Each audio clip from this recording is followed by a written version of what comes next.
Can you believe we started Interview Boss in 2021? Not really. It's insane. That's a lot of episodes and a lot of hours of talking. Oh my gosh, it is. And if you're scrolling through all of our episodes, you might scroll straight past something that you really, really needed. Yes, we're always getting messages from people asking us to do an episode on something, and I'm like, we already have. So we've put together playlists to help you find the episodes that are exactly what you need, suited to your situation. They're all categorized. If you're applying for jobs, we have episodes about resumes, cover letters, job ads. If you've been offered your dream job, we have episodes on resigning, exit interviews, and how to impress at your new company. And we even have a very special playlist that's very popular for if you have an interview coming up immediately and you need just our most recommended hard-hitting episodes between now and then. For all our last-minute listeners.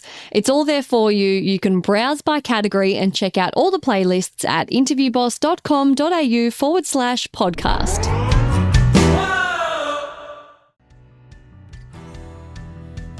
It's giving when you're asking for a letter of reference or whatever, and did you ever have teachers that would be like, you write it and I'll sign it?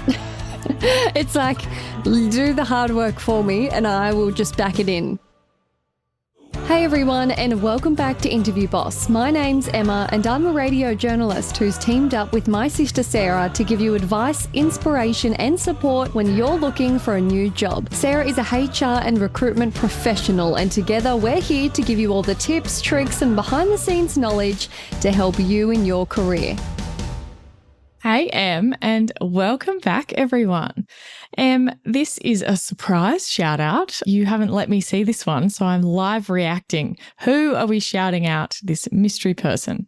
This is so iconic, and all I'm going to say is stay tuned for a plot twist at the end. Oh. So, shouting out Kirsty today, who bought us a coffee. She said, "Hi, Emma and Sarah. Firstly, thank you so much for your podcast and what you do. Secondly, I've been through one heck of a ride, so this will be one heck of a long story." Oh, I love the word heck. I know, it's catching on. If I do say so myself, I believe I'm a living, breathing and walking existence of your podcast advice. Strap in for a long story. Oh. I found your podcast in December 2023 during a time when I realized I was receiving multiple job interviews, but I could never nail an interview and would always finish them feeling sad and disappointed that I wasn't able to articulate myself. After much introspection, I realized I lacked confidence in speaking about myself and my experience because I always believed the work I've done was mundane and not important, in brackets, a lie I was telling myself. We love a self-aware queen. I've been working in various health promotion, nutrition, research jobs since I graduated in 2021, then again from postgrad in December 2023. At this point, I'd been job searching for 2 to 3 months while I was finishing my postgrad. I applied for over 15 jobs and I'd received 8 or so interviews, all of which I absolutely bombed. Oh. But how great is getting 8 interviews? Like, she's doing so well to be getting all of those. Yeah. I searched up interview in Spotify on my daily walk, and lo and behold, there you guys were. At this point, I didn't realize my whole life was about to change. I became obsessed with listening to you guys because I felt such a change in my confidence and really started to think, hell yeah, I can do this. I honestly have so much valuable experience that I didn't even realize I had. Oh. What an epiphany. I created an action plan and really fleshed out what stumped me in interviews. The non-negotiable mentions, best bits, and storytelling advice saved my life. She wrote that with like full stop after saved my life. Yeah. I love it so much. I worked on getting those stories perfect, but also having the ability to change them to any question. I worked on this for a month as December was very dry in the job market, but I had 2 interviews coming up in January that I wanted to nail and prove to myself I could do this. During this month, I listened to a new podcast daily on my walk. It's safe to say by now she's probably listened to every single one. Insane. Yeah. I found value in every podcast and was gaining more and more confidence with each one. January rolls around and I've never felt so prepared. I practiced and recorded myself answering all different examples of behavioral questions and also nailing the why have you applied, what are your strengths, tell us about yourself questions. My first interview happened and I killed it. I blanked on one answer, but I followed your advice, took a deep breath, clenched my butt cheeks, asked to repeat the question and asked if I could have a moment and then genuinely took it. That's the key. They were so lovely and considerate. I eventually got there and they seemed pleased. I wasn't obsessed with this role, but I knew it would be a great experience to have. I felt so good after the interview and was so proud of how far I'd come. I had another interview coming up the following week, which I thought was my dream job. After the interview, I realized I should have taken this job off the pedestal because it was not what I expected. I still tried my best and I absolutely smashed the interview. During this time, I was also applying for over 10 other jobs and receiving interviews. Chaos. It's all happening. One had really caught my eye. I was in love and willing to do anything to get there. I applied, got an interview, which was a few days after that last one I had. I was overly prepared, read up everything about the company and the role. It felt so right and I knew I would smash it. I did the interview and I was over the moon. I did so well and honestly cried with how far I had come. We got along so well and I couldn't have been happier. Then the dreaded wait. I continued to apply for jobs and I listened to the While You Wait episode and oh my God, I thought I had this job. My references got checked. They said I was a preferred candidate. We emailed every day because they were trying to get another reference of mine. They said I had very valuable skills and a lot to offer. I was so excited and I couldn't wait to get the final answer when I was so sure it was going to be a yes. A few days later and I get the call. We really liked you and you have amazing experience, but the other candidate just had a few more years experience. So they put me on a merit list. I was gutted. It really went to show if you haven't signed the contract, you don't have the job. Yeah. And she put that in inverted commas as in that's what we said. And she's saying, I hear you. That was really true. Yes. Luckily, I had been applying for other jobs. She listened to us. She didn't sit around and keep all her eggs in one basket. And more interviews were coming up. I didn't get that first job. They really liked me, but the other person had real specific experience. The second interview I had, they said I was almost overqualified and would be bored. She's like, I couldn't catch a break. I knew someone soon would want me. I was positive and adamant that it was coming. I struggled mentally and financially through this time, but I kept on pushing. I knew I was so close and your podcast honestly kept me sane. Here we are at the end of Feb 2024 and I finally landed myself a job in health as a health promotion officer, my dream career in an area I'm so passionate about and where there's so much career progression and security in the company.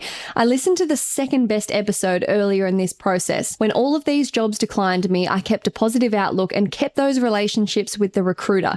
Luckily I did because I just got a call from that first interviewer and they asked if I still wanted the job because it didn't work out with the first person they'd hired. I couldn't believe it actually happened days after listening to you say that that's a possibility. I love it. She's like, oh, as if. And then they actually call her to say like, hey, it didn't work out. Do you want the job? She says, moral of the story, although the job I got is an end game and wasn't my dream job, I realized it's a stepping stone and there's no rush. I have my whole life to get to where I want to be and just to enjoy the process. Drop the dream job mentality. It isn't helpful. Yes. Last thing, keep on believing in yourself and work on those areas where you think you're falling, and I promise you will get there. I didn't think I'd be here saying it worked, but it worked. It really does. I know it can be so hard, but keep going. Here's the plot twist. P.S. At the very beginning of this story... I thought that was already the plot twist. There's a lot of plot twists in this. At the very beginning of this story, when I first discovered the podcast, I told all my friends about how amazing you guys were and how I thought this was going to change everything. In brackets, I was correct, by the way. My roommate looked you guys up and was like, that girl looks so familiar, pointing to Emma. After much deliberation and Insta stalking, I found out that Emma and I share a lot of mutual friends from uni and wouldn't be surprised if we had been to the same parties in our first or second year of uni. Once again, thank you girls so much for helping me believe in myself and get my head where it needs to be. I'll still listen to the podcast even after all of this, so keep being amazing. Love from Kirsty, a fellow recent graduate from UOW who was struggling to get a job the last 4 months. Oh my God. So much to say. But firstly, when I saw this notification pop up, I went, oh my God, I think I know someone with that name. But then as I was reading, I don't know her well enough to know that she was in the health sort of research space. So I kind of went, oh no, maybe it's a coincidence. And then I got to the end. I was like, wait, I knew it. And then I did an Insta search. And yeah, we have that many mutual friends. I feel like I've genuinely been to a house party at her house before because I know her roommate. That's so funny. Wild. So out of all of our... And she found us through Spotify. Yeah. Like, how random. Went to the same uni, probably lived like minutes away from each other. Out of all of our global listeners, yeah, small world. Kirsty, thank you for writing that. That was so entertaining to follow along of your story. And like, I love that you shared us all the different bits. She nailed it at the beginning. I feel like she had every single experience. Every lesson happened in her seeking experience. Yeah. She learnt to keep pushing on even though it's really tough. She learnt about being the runner-up and why that's not a bad thing and how you can get the call up. She learnt to take the dream job off the pedestal because it's not always what you think. She learnt to not worry about like, you know, they didn't choose you for some reason or whatever, like it's still going to come. It's not personal. There's nothing you need to do about your interviews necessarily. She learnt about being overqualified, even though that's frustrating. Yeah. Sometimes it's just a genuine thing. And the best bits, all the prep she did in December, like I love that part that she spent ages working on all of that. And then she had so many interviews. It's like, then you only need to tweak what you've been doing. She's not starting from scratch again. She's done all that prep in December. She's got all her notes there.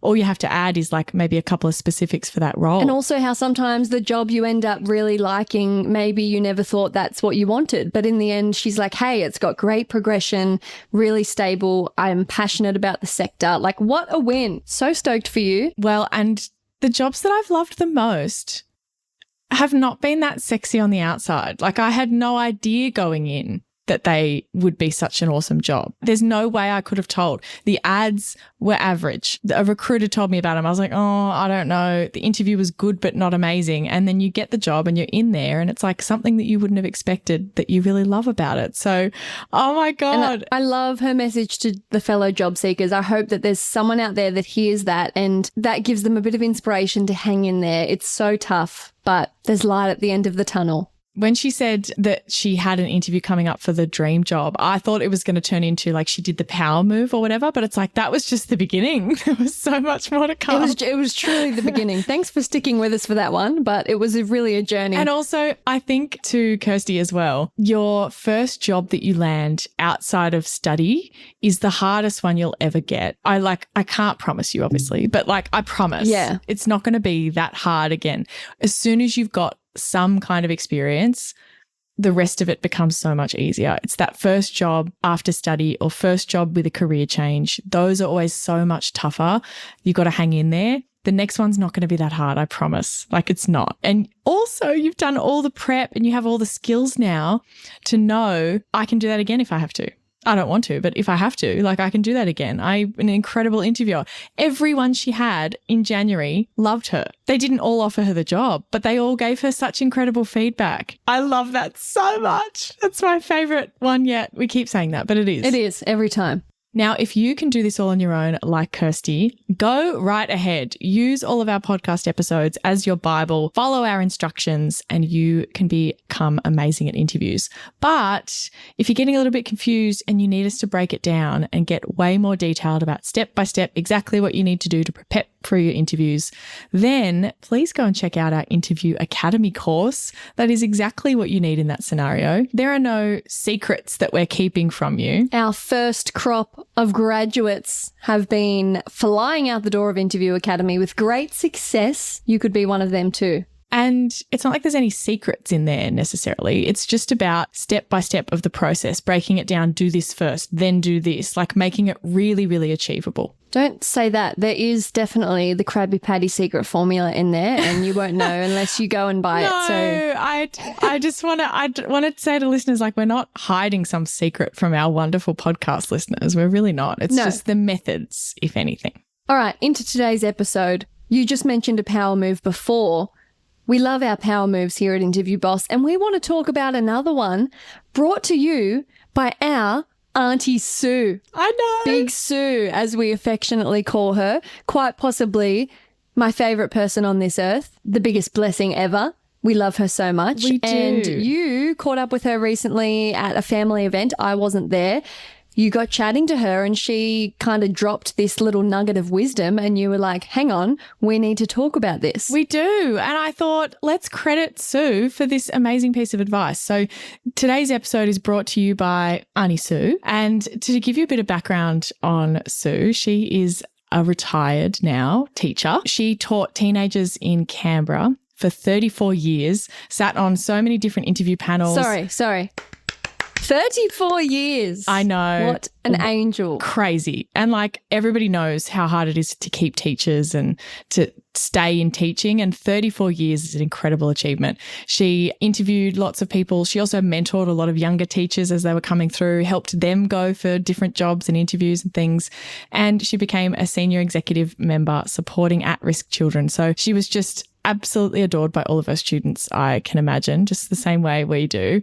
And she has some incredible advice. So, Em, you haven't heard this. So now I get to surprise you in this episode. Great. Blind reaction. I'm going to play this clip that actually got sent in from Sue. So you actually get to hear her. And then we will discuss at the end. Hey, Sarah and Em. Thanks for inviting me to be part of your podcast. And wow, what a podcast it is. Just love listening to all of your advice. I just wanted to have a chat to you about what I used to call cheat sheets whenever I was going for an interview. And I went for many in my 34 years career as a teacher. For each of my referees that I needed to use, I would send them a different cheat sheet. And on it, I used to have headings such as leadership, collegiality, sort of based on the questions that I thought that they might ask my referees. And I used to have dot points so that when they were asked to talk about my leadership or how I dealt with conflict or how I mentored staff, they were able to rattle off one or two things and they were different to my other referees.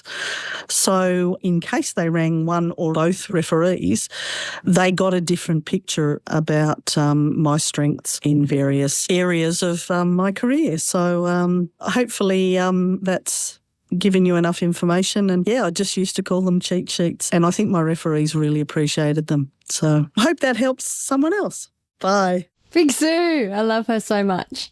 Also, quick note in case anyone thinks we're mean for calling her Big Sue. No, it's an affectionate term. She calls herself Big Sue. She's also not large. Like she's a normal sized Sue. She's just that's what I'm saying. Yeah, she's Big Sue as a personality. She's big Sue. In personality. That's right. Oh, I love her so much. Genius. Isn't Genius. it? I just was like, that is so clever to be doing up little cheat sheets for your referees and flicking them across. So let's break it down. She's creating a cheat sheet for each referee and putting on it, okay, here's some examples about leadership, about these key skills that you might get asked about me mentoring people. And she's picking the examples that they might be able to give. So if they were referees from different jobs, you'd obviously put the examples on their cheat sheet that related to that job. But she's even splitting them up, even if they maybe are at the same job, to be like, I'll give you those ones and I'll give you those ones, and giving them some little pointers of what they can mention if they get asked about those topics. I love this for so many reasons, but what's your reaction, Em? This is so iconic because obviously a good referee who, is going to go into bat for you will say great things, but even if they're so convinced of how amazing you are and generally would do a good job otherwise, what person, when they're put on the spot during the middle of their busy workday, can really come up with specific examples that they have done? Like, it's just not going to happen. They can give general comments and rave about you and say, oh, they're the best, but not often would they be able to go into detail of stories and situations. But if you're spoon feeding it to them, that's just iconic. And they probably remember those things anyway. Of course, it's prompting them. Yeah. Hey, Interview Boss listeners, if the podcast just isn't doing it for you and you need way more help to prep for your next interview, we have the perfect thing for you.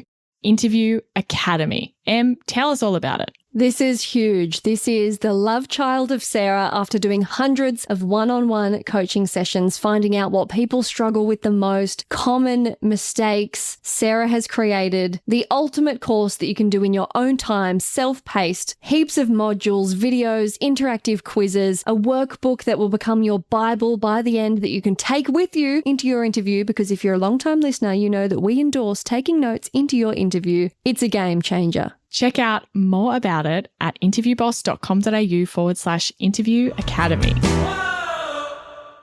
But it gives them, oh, that's right, she did that. Oh, that's right, she did that. I just love this so much. And what Sue didn't mention that she told me when we were catching up is that she actually used this for a job that she went for. And she said for this particular job, she didn't happen to get the promotion or whatever it was.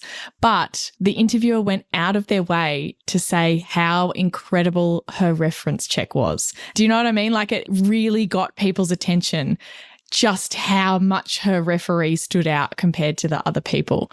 And she's told this to other people and said it's worked for them as well. I just love it. As a reference, I imagine someone wants to go for a certain role. They give me a little bit of info about the role, and then they also gave me some pointers. Oh, so amazing. It's giving when you're asking for a letter of reference or whatever. And did you ever have teachers that would be like, you write it and I'll sign it? Yes, exactly. It's like, do the hard work for me and I will just back it in. Yeah. Yeah, I'll back it in. I love that. See, this is a perfect example of you being the banter, Em. Like, I would never say that. You set it up and I'll back it in. It's perfect. Because it's like, help me help you. I can't remember. It was like a few years ago. I don't know exactly what you did. And there might be things that, like, even if you are managing someone directly, you don't see all of their work every single day, or like you can't remember what part they had. No, and no one's paying that much attention to other people. And imagine, say it's really close between you and someone else, and the reference stage, normally it's just to solidify, you're already pretty sure about your candidates, but like it's an important step. And then if you got someone that gave like a glowing report with examples and just, you know, real meaty substance to what they were saying, like that could be the difference that might sway someone. Totally. It's not going to be the whole reason you get the job, but if you're already really up there, this could really solidify it. Particularly if they're like doing the thing where they send maybe two candidates to the reference check stage. They're still kind of choosing between the two people. And this could be the thing that confirms that, hey, you are absolutely the right person. So as a recruiter, I love it. It means you're getting a better quality reference check out of that person as well. It kind of ticks all the boxes, but I actually think it would work really well in the context that Sue was using it. Like when it's an internal move or something where the candidates are really similar, you know, when it's like, oh, we're all going for a promotion and my colleagues are applying too. Yes. Tricky situation. Yeah, this would be a game changer in that situation because they work with you, they already know you, you're probably all using similar referees, but you've gone out of your way to make sure that it's much easier for them to give you a detailed reference than it is for the others. And I don't just love the part about putting on great examples of what Sue has done, but I love that she said she puts like lots of info about the type of job that she's going for and the questions they might ask. Because when I've asked people to be a reference in the past, I've told them what the job is, like say, oh, you know, media advisor or something. And I guess it's kind of a given to some degree, but I haven't gone into detail. But that could also help them give a glowing report if they can use examples and go, and, you know, with this role, I imagine Sue would need to do a lot of X, Y, Z because they've got that written down. So it can also almost help them sell it to the person at their company, like make them seem like they know heaps about it. Like, oh, at your company, you know. Yeah. If you've got a copy of the job description as well, like that could be really helpful to include. And look, you don't have to go completely all out here. Like don't give them a multiple page document. Like don't make it overkill. It's brief. Yeah, it is. You could even just put it in an email if you wanted. It wouldn't have to be in a separate document. You could just do it all in a little email of like, in case you need some other things to mention, I've attached below a couple of points of the things that I've achieved under each category. Feel free to use these as a prompt if you like, or add your own. Like you don't have to say to them, only stick to the talking points. Put a gun to their head and say, you better say these things. Read from the script. Stick to the script. That's something I say to my partner all the time when he doesn't say what he's meant to. I say, stick to the script. You're meant to say this. When he doesn't say what he's meant to, in what context? When I'll be like, oh, I'm so tired. And he'll be like, me too. And I'm like, Stick to the script. Like, you meant to say, like, oh, don't chime in and say you're tired as well. So it's not a real script. It's just we're meant to play these parts where I say I'm tired and you say, oh, you poor thing. Like, do your bit. This is the next line. That's in the what script. I say. Stick to the script. Okay. Yeah. Yeah. Don't improvise. We're not changing it up. I do let my partner, I don't hold him captive and make him stick to a literal script. It's just a figure of speech when you're looking for a certain response and someone says the wrong thing and you're like, Oh, I thought you meant like you were in public or something and somebody said, oh, what are you going to do about whatever? And he said something and you went, stick to the script. No. We said we were going to go home at 7. No. I'm calling it. Let's dub this the Big Sue cheat sheet. We want our community to endorse the Big Sue cheat sheet. Yep. And we want people to write in and tell us if you used it and if it worked. I think I wouldn't necessarily do this every single reference check you do. It's not like an all the time. It's not a necessary thing. And you don't want it to become exhausting, but a job you really want. Yep. It's up your sleeve. If there's something that you know that they're not sure about, but as a reference check, it's like, you know about this strategy now, use it. Keep it up your sleeve. Cool. Thanks so much for listening to Interview Boss. If you like hearing the sound of our voices, follow us on Apple or Spotify or wherever else you're listening to this podcast. Or better yet, tell someone else about the show. That's how we can hit the charts and help even more people all around the world. For more advice, inspiration, and a supportive community, check us out on Instagram at Interview Boss.